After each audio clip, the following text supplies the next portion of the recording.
안녕하세요. N팁 주식TV입니다. 오늘은 2023년 7월 27일 장 마감 시황이고, 오전장에 제가 말씀드린 것처럼 미국 증시가 반도체 중심으로 좀 빠지면서 기존에 강했던 반도체가 빠지고, 구글 관련된 종목들이 좀 올라오고, 은행이나 증권 관련된 종목이 좀 강하면서 국내 증시에는 AI나 의료기기, 바이오제약 관련해서 좀 움직임이 있을 수 있다, 이렇게 말씀드렸어요. 오늘 솔직히 간단하게 일단 종합적으로 얘기를 좀 드리고 가보면 시장이 참 재밌었습니다. 여러모로 시장이 참 재밌었고, 그리고 로봇도 관련해서 움직일 수 있었다라고 말씀을 좀 드렸죠. 그래서 오늘 제가 아침장에 좀 눈여겨볼 만한 섹터, 테마가 제약바이오, 그리고 로봇, 그리고 AI 이쪽이었고, 오늘은 2차전지, 그리고 기존에 가있던 반도체, 원래 강했던 요 섹터에서 좀 약세를 보일 거고, 이런 섹터에서 좀 강세를 보일 거다, 이렇게 좀 말씀을 드렸는데, 일단은 오늘 시작하자마자 개파락으로 시작한 포스코홀딩스를 시작으로 에코프로 완전히 무너지고, 에코프로 BM도 완전히 무너지고, 금양, 포스코 인터내셔널 전부 다 그냥 이게 거의 하한가 직전까지 가면서 이렇게 크게 밀렸습니다. 일단은 어제와 이런 오후 장세와 다른 점을 좀 말씀을 드리면, 장 초반에는 변동성이 크기 때문에 이런 자리를 굳이 선택을 한다면 할 수도 있어요. 그런데 일단 갭하락으로 시작을 하거나 혹은 약간 갭상승을 시작을 하더라도 어제 움직임이 워낙 안 좋았기 때문에 굳이 변동성이 커지는 자리에 말씀드린 것처럼 이제 미국 증시도 좋지 않았는데 이런 종목을 이런 섹터에서 건드릴 이유가 별로 없다, 이렇게 생각을 좀 하는데, 이렇게 흘러내리는 종목의 특징이, 그러니까 시가총액이 큰 종목이 이런 식으로 줄줄줄줄 세면서 흘러내리면 거의 반등도 없이 무너지는 경우가 있거든요. 그래서 이런 건 굉장히 위험하고, 더군다나 경고 종목이기도 하지만 에코프로비엠도 마찬가지로 이런 식으로 계속 반등 없이 그냥 줄줄줄 흘러내려 버리면 조정이 좀 깊어질 수 있습니다. 그런데 이제 차트상으로 봤을 때는 어떤 특정 이평선 혹은 장기 이평선 근처에 도달했을 때 반등이 한번 좀 나올 수는 있어요. 그건 이제 기술적 반등을 이제 노려볼 수는 있겠지만, 그게 아니라 지금 자리가 어떤 조정의 끝이다, 아니면 다시 반등할 시작의 지점이다, 아니면 더 조정이 될 거다, 이거를 예측하기가 어렵습니다. 지금 자리는. 그래서 말씀드린 것처럼 2차 전지 관련한 종목들이 전부 다 강하게 빠졌고, 저는 애초에 관심 종목에는 들어있지만 오늘 변동성이 커지지 않을 거라고 생각을 해서, 중간에 사실 포스코 DX가 한 차례 몇 차례 조금 움직임이 좀 있긴 했었어요. 이런 식으로 급락이 나오고 몇 차례 좀 이렇게 움직였는데 그냥 매매를 안 했습니다. 오늘은 포스코 DX는 매매를 안 했고, 제가 말씀드린 것처럼 오늘 제가 매매를 했던 종목은 일단 섹터별로 T로보틱스 아침에 말씀드렸던, 그리고 제약 쪽에서 대봉 LS가 움직일 수 있을 거다라고 말씀을 드렸는데, 대봉 LS가 좀 아쉽게도 제가 저번 영상에서 말씀드린 것처럼 갭이 너무 크게 떴습니다. 그리고 갭이 크게 뜬 거 사실 15% 정도면 한 번 더 움직일 수도 있어요. 제가 말씀드린 정말 갭이 높게 떠서 기존에 보유하신 분들이 좀 덜어내는 개념은 20% 정도, 20% 이상, 그 정도면은 일단은 당일 매매는 거의 제외하는 게 맞고, 기존에 들고 있던 분들도 좀 어느 정도 덜어내고 생각을 해야 된다, 이렇게 좀 말씀을 드렸는데, 사실 15%면 가능합니다. 근데 장 초반에 시작하자마자 봤더니 그렇게 흐름이 좋지 못했어요. 일단 장전 그 예상 재결 등락률 같은 경우에는 굉장히 높았는데, 그러면 흐름이 좀 붙을 수 있지 않을까 했는데 바로 시작하자마자 내려왔기 때문에 별로 저는 매매 손이 가진 않았습니다. 그래서 대봉 LS는 매매를 하진 않았고, 대신에 제약주 중에 신풍제약이 좀 강했어요. 근데 대금은 크게 터지지 않으면서, 아무래도 증백이다 보니까 대금은 크게 터지지 않고 그냥 계속 우상향 하다가 상한가로 마감하는 모습을 좀 보였습니다. 그리고 말씀드린 것처럼 이제 티로보틱스, 그리고 주로 봤던 섹터 테마에서는 기존에 강했지만 살짝 주춤했었던 알미늄, 그리고 하나에어로스페이스가 오늘 좀 올라왔는데 관련해서 개별 종목 이슈가 좀 있어요. 개별 종목 이슈가 호주에 보병 전투 차량을 수출한다, 그래서 2조 규모의 장갑차를 수주했다, 이런 얘기가 좀 있어서 개별 종목 이슈죠. 개별 종목 이슈가 좀 있어서 그 뉴스만을 기대한 건 아니고, 기존의 종목 자체가 제가 원하는 그림에 좀 적합했기 때문에 최근에 대형주 장세가 있었고, 관련한 주도주 섹터에서 조금 빠진 모습은 있었지만 바로 대형주 장세가 그냥 죽진 않을 거다라고 생각을 해서 장 초반에 강한 모습을 보이길래 좀 짧게 매매를 하고 나왔습니다. 그래서 이렇게 매매를 좀 했고 이쪽을 하고 나왔고요. 일단은 제가 좀 재밌다고 초반에 말씀드린 이유가 LS전선 아시아예요. LS전선 아시아도 저는 사실은 관심 종목에는 들어 있었습니다. 그러니까 지켜볼 만은 하다. 변동성이 커졌다가 어제 그런 그 주도주 섹터의 흐름 때문에 바로 죽었다가 한 번쯤은 더 움직일 수도 있지 않을까. 이런 제 기준에 맞는 그림이었어요. 그래서 한번 지켜볼 만 했는데 굉장히 잘 움직여줬습니다. 그래서 매매할 만 했지만 저는 매매를 안 했어요. 그 이유가 뭐냐? 제가 저번 영상에서도 말씀드린 것처럼 호가창이 너무 얇았습니다. 이게 사실 거래대금으로 보면 호가창이 얇은 종목이라고 전혀 생각이 안 들어요.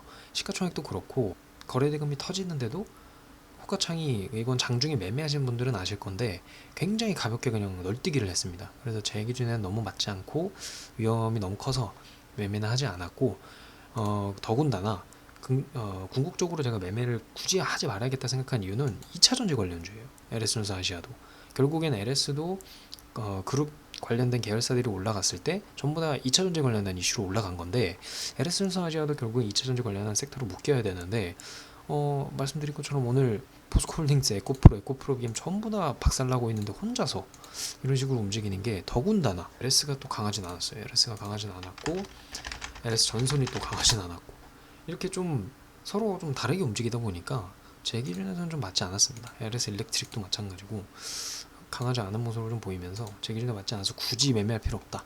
이 종목 말고도 이 섹터 말고도 오늘은 지켜볼 만한 섹터나 재료가 있다라고 생각을 해서 저는 가장 긍정적으로 봤던 종목은 티로보틱스 그리고 조일알미늄, 이 두 종목이었습니다. 이 두 종목이 가장 긍정적으로 보였고, 두 종목이 기존에 강했던 섹터와는 좀 다르게 그보다 앞에 한번 흐름을 줬다가 강세를 줬다가 기존의 그 2차전지 섹터들에 묻혀서 조금 흐름이, 거래대금이 죽은 상태로 조정을 주는 모습을 보였었어요. 그래서 한 번쯤 흐름이 붙을 수 있겠다. 특히나 어제처럼 그런 기존에 강했던 섹터에서 흐름이 하방으로 나왔으면 물량이 출회가 되고 다른 섹터로 돈이 들어갈 때 기존에 강했던 조금 흐름이 붙었었던 섹터로 돈이 들어올 수 있겠다라고 생각을 해서 조일알미늄하고 티로보틱스는 긍정적으로 생각을 했었고, 오늘 잘 매매를 맞춰서 이쪽으로 마감을 했고, 티로보틱스 같은 경우가 제가 가장 좋아하는 스타일의 호가창을 보여줬어요. 일단은 너무 두껍지도 않고 너무 얇지도 않고 변동성이 너무 크게 널뛰기를 하지도 않으면서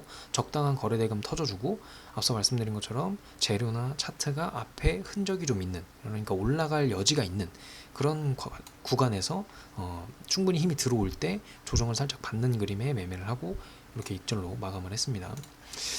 그리고 하나에어로스페이스를 아까 초반에 말씀을 드렸는데 어떤 그 뉴스 그리고 기존의 관심 종목 이런 관점에서는 충분히 할만했어요. 그런데 이제 하나에어로스페이스는 베스트는 아니었던 게 역시 마찬가지로 호가창입니다. 호가창 자체가 이쪽으로 나오긴 했지만 하나에어로스페이스도 시가총액 6조가 넘어갑니다. 6조가 넘어가는데 이런 종목이 오늘 마찬가지로 거래해보신 분들은 아시겠지만 호가창이 정말 가볍게 널뛰기를 했어요.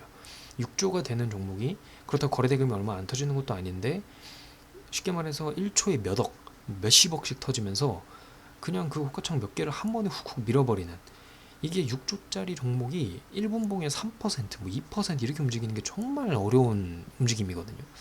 그렇기 때문에 굉장히 가벼워 보여서 제 입장에서는 정말 100% 내 기준에 부합하는 이런 종목은 아니었습니다. 좀 까다로운 종목이었고, 그리고 오늘 한 가지 이제 제가 패배를 인정할 부분은, 저는 오늘 사실 반도체가 전체적으로 섹터가 강하게 움직일 거라고 생각하지 않았어요. 종목 자체도 개별 종목도 굳이 강하게 움직일 여지가 없다 이렇게 생각을 했는데, 오늘 이수페타시스하고 ISC가 강했습니다. 장 초반에 특히나 이수페타시스가 안정적으로 좀 움직여줬어요. 이런 장대 음봉이 나올 때도 한 번에 그냥 확 밀어버리고 뭐 그냥 투매로 던져버리고 이런 그림보다는 어느 정도 시그널을 던지겠다는 시그널을 주면서 밀어내고, 올라올 때도 제가 항상 말씀드리는 그 호가창의 어떤 두께, 밀도가 그렇게 가볍거나 두껍지 않은 상태에서 적당히 밀면서 올라오는, 꾸준하게 상승해주는 그런 모습을 좀 보였습니다. 그래서 오늘 이수페타시스하고 ISC를 또 매매를 하긴 했는데, 이수페타시스는 잘 이쪽으로 나왔습니다.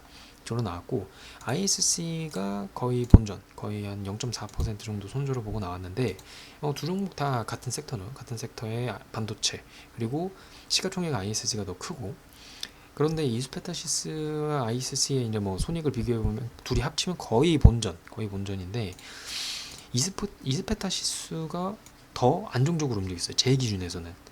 그것도 역시 마찬가지로 호가창입니다. ISC가 호가창이 굉장히 가벼웠어요. 이것도 참 호가창이 그 시가총액이 큰 종목에는 맞지 않는 움직임인데, ISC가 이스페타시스의 시가총액의 약 5배 정도 됩니다. 그런데 호가창은 훨씬 가벼웠어요. 그래서 그 호가 간격이 굉장히 널뛰기가 심했기 때문에 단순히 금액이 비싸서 가볍다라고 얘기는 못합니다. 에코프로나 에코프로에 비하면 뭐 아니면 그보다 더 시총이 작은 종목들도 보면 더 비싼 종목이 있거든요. 가격은 무조건 시가총액과 비례하는 건 아니기 때문에, 주식 수에 비례하는 거기 때문에, 아무튼 10만 원보다 더 비싼 종목이 더 호가창이 촘촘한 경우도 있습니다. 그런데 ISC는 시가총액도 이스페타시스보다는 좀 크고 무거운 종목인데 움직임이 굉장히 가볍게 느껴져서 제 입장에서는 좀 어려운 종목이었습니다. 그래서 좀 매매하기 어렵고 거의 본전으로 좀 나오게 됐고, 마찬가지로 ISC도 매매를 하면서 굳이 이 종목을 할 필요 없겠다. 왜냐하면 이스페타시스가 강하게 움직여주니까 같이. 그러면 어차피 같은 테마 안에서 오늘 반도체 테마가 가지 못할 거라고 생각을 했는데, 그래도 다시 간다고 하면 시장이 그렇다고 하니까 좀 받아들이자라는 생각을 했습니다. 기본적으로 중간에 한미반도체도 좀 올라오긴 했는데, 사실 반도체 섹터에서는 뭐 에코프로나 에코프로비엠이나 금양이나 뭐 포스코 계열사나 이런 2차전지 쪽 관련한 주도주처럼 확실하게 그냥 내려갈 건데 이 종목만 특정적으로 좀 뛰어 올릴 거야, 이런 흐름을 좀 보이지 않았습니다. 기존에 강했던 뭐 반도체 섹터의 주도주라고 하는 거는 사실은 뭐 시가총액으로 따져도 정말 대형주면은 뭐 삼성전자, SK하이닉스인데, SK하이닉스나 삼성전자 같은 경우에는 반도체 섹터임에도 불구하고 그렇게 변동성이 크지 않아요. 애초에 종목 자체가. 그렇기 때문에 뭐 주도주에서 뭐 빠졌다고 해서 어떤 특정 종목이 못 가고 이런 그림을 좀 그리지는 않습니다. 별개의 움직임이라고 저는 생각을 하고, 그나마 생각할 수 있는 주도주가 사실 한미반도체예요. 한미반도체의 어떤 시가총액을 생각을 해보면 움직임과 호가창의 어떤 밀도도 그렇고, 그런데 한미반도체도 이스페타시스하고 거의 비슷한 움직임을 좀 보였습니다.